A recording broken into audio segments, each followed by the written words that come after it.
எல்லோருக்கும் வணக்கம். பொதுவா எனக்கு மைக்க பார்த்தாலே பயங்க.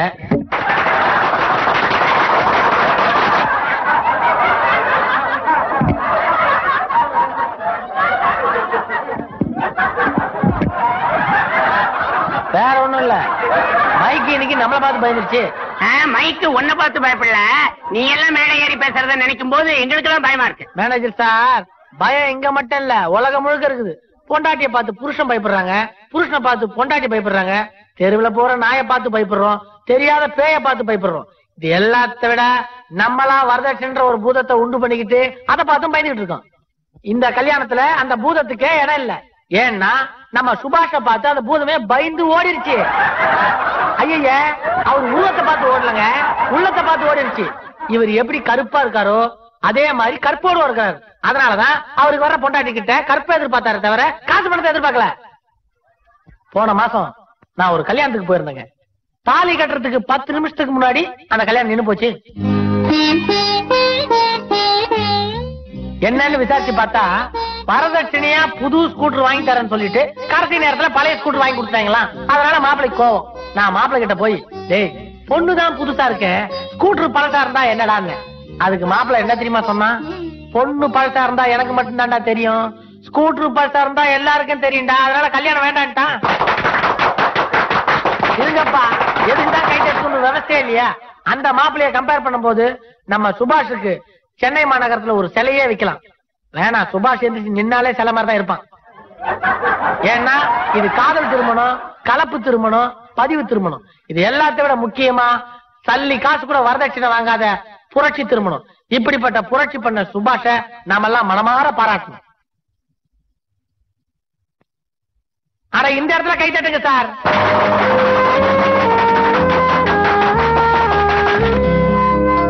என்ன விசுவநாதா, அவசரமா கூட்டிட்டு வந்த, என்ன விஷயம்?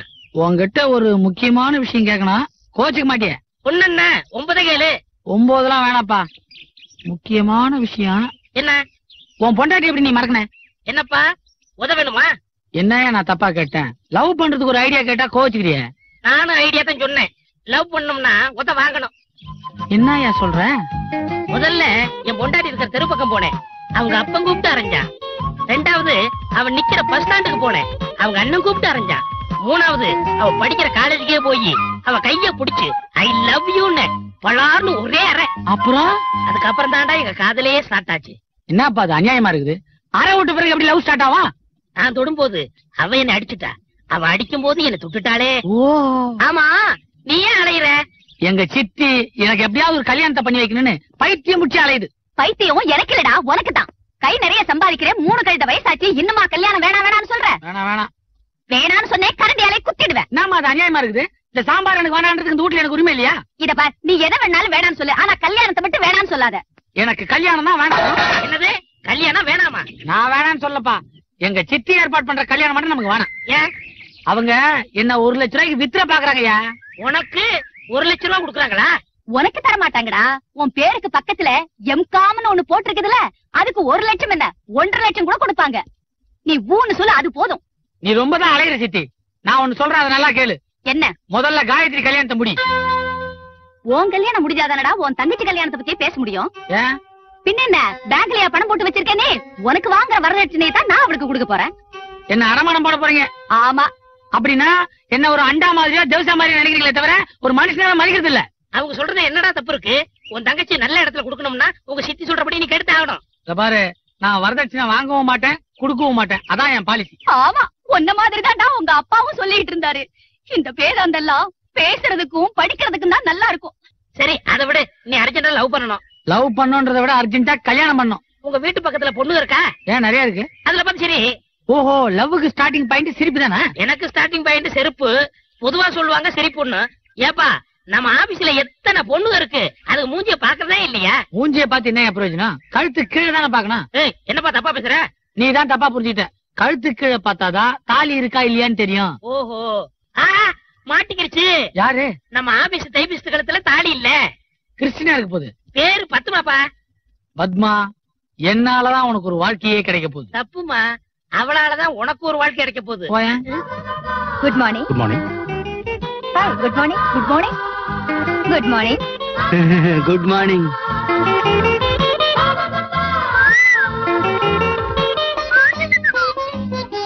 ஐட்ட ரெடி. காலையில எல்லாம் டிஃபன்லாம் ஆச்சுப்பா. திங்கிறதுலயே இரு. Typist ready. Good morning. ஏய், அந்த பொண்ணு குட் மார்னிங் சொல்லுதுல, வாயில என்ன குளக்கட்டையா வச்சிருக்க? பதில் சொல்ல வேண்டியதானே? அது இல்லப்பா, எனக்கு பொண்ணுங்களை பார்த்தாலே கூச்சமா இருக்குது. கூச்சப்பட்ட இந்த ஜென்மத்துல நீ லவ் பண்ண முடியாது. அதெல்லாம் மூட்டை கட்டி வச்சுட்டு பாரு.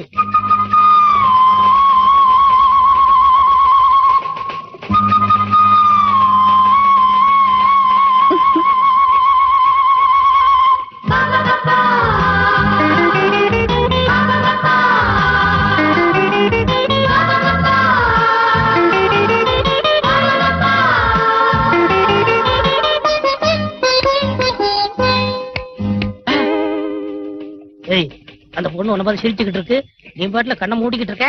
நான் கண்ணுக்குள்ளேயே அவளை பாத்துக்கிட்டு பூமழை பொழியுது. பார்த்ததுக்கே பூமலை புரியுதா? தொட்டா? சரி சரி, தலையை நிமித்து நல்லா பாரு.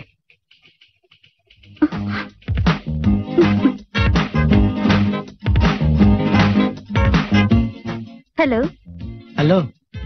என்னங்க மிஸ்டர் விஸ்வநாதன், ஒரு மாதிரியா இருக்கீங்க?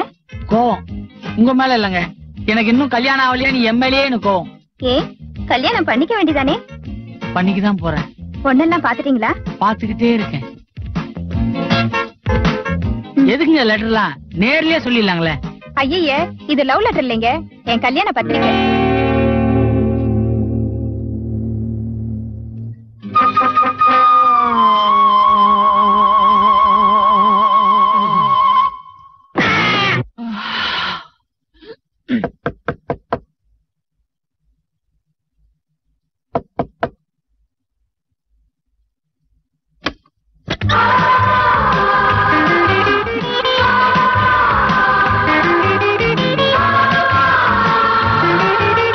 இப்படி ஒரு ஐட்டத்தை வச்சுக்கிட்டு நாம வெளியெல்லாம் தேடிட்டு இருந்தோமே. மாலா, கையில என்ன பாலா? ஆமா, வழிய விடுங்க. என்ன இந்த இடி இடிக்கிறா? சிக்னல் கிடைச்ச மாதிரிதான். என்ன ராணியம்மா 2 நாளா வேலைக்கு வரல? உடம்பு சரியில்லைம்மா. மாடு மாதிரி உடம்பு இருக்குது, உனக்கு என்ன கேடு? அதான் உடம்பு சரியில்லைன்னு சொல்லுதுல, விட. ஊர்ல இருக்கிற கண்ட கழுதிங்களுக்கு எல்லாம் சப்போர்ட் பண்றான். என் பேச்சுக்கே இந்த வீட்டுல மதிப்பே இல்ல.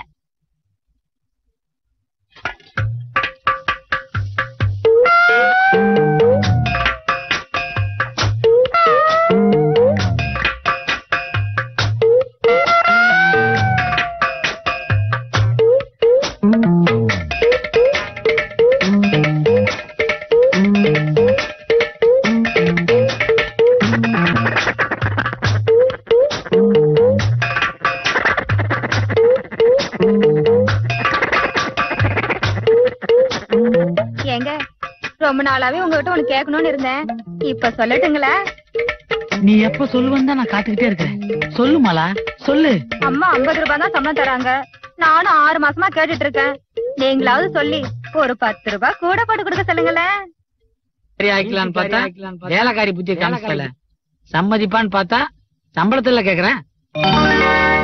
யாரும் சொல்ல வேண்டாம். இந்த உன் சம்பளம் 50 ரூபாய் மேல 25 ரூபாய் போட்டிருக்கேன். இதப்ப இனிமே இந்த வீட்டு பக்கம் வந்து உன் காலை முடிச்சிடுவேன். ஏண்டி, நீ வேலைக்கு வந்திருக்கியா இல்ல என் புள்ளைய மயக்க வந்திருக்கியா? இந்த அம்மா மறுவாதியா பேசு. உன் புள்ளைய அடவுல என்ன அடக்க வந்துட்டிய? அதோ முழிக்கிற முழிய மரத்துக்கு சேலைய கட்டா கூட அப்படியே நின்னுடு போல இருக்கு. என்ன கேட்க வந்துட்ட? இந்த வீடு என்ன இன்னொரு வீடு? போமா சதான்.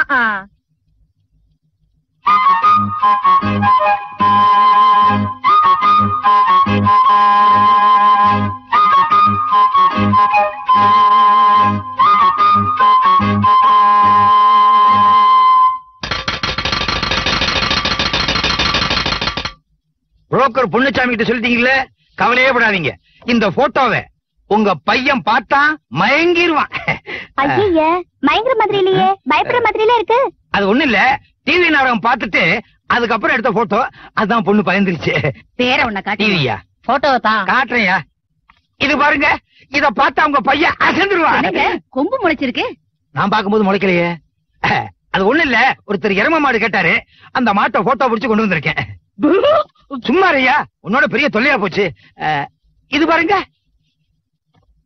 என்ன இந்த பொண்ணு கருப்பு கண்ணாடி போட்டுட்டு இருக்கு? அதனால 2 கண்ணும் தெரியாதுன்னு பாத்தீங்களா?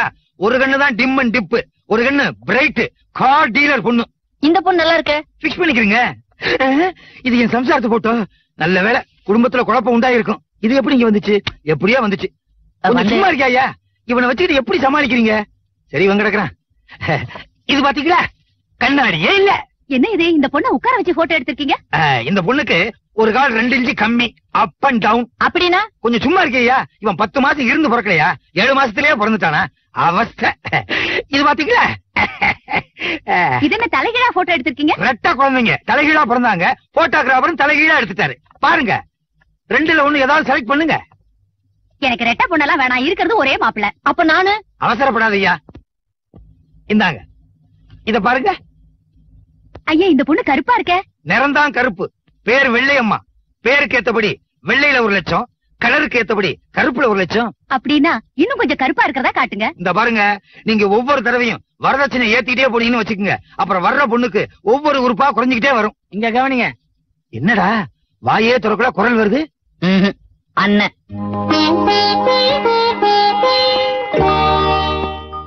உங்க பேர் என்ன?